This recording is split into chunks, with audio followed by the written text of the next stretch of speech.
చెమట. లేకపోతే అది ఎంత పెద్ద పని అవనివ్వండి, ఆయన సంకల్పము చేత, ఆయన చూపుల చేత చేసేస్తాడు.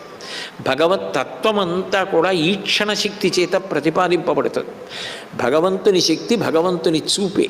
అందుకే మనం నైవేద్యం పెట్టామనుకోండి, మన భావన యందు పరిపుష్టి ఉందనుకోండి, మనం బాగా భక్తితో నైవేద్యం పెడుతున్నాం అనుకోండి, అప్పుడు దాన్ని ఆయన చూపుల చేతని ఆయన స్వీకరిస్తాడు. అంటే ఉదాహరణ చెప్పాలి అంటే, నైవేద్యం అంటే ఏమిటి? తినమని మీరు పెడుతున్నారు, ఆయన తింటున్నారన్న భావనతోనే పెట్టాలి.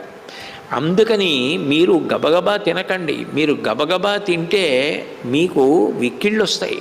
అందుకని మీరు మధ్యలో కొద్దిగా మంచినీళ్ళు తాగండి. అలా తినకండి స్వామి. అంత ప్రేమతో మధ్యే మధ్యే పానీయం సమర్పయామి. మనం భోజనం చేస్తే చిట్ట చివర ఎట్లా ఉత్తరాపోసనం పడతామో ముందు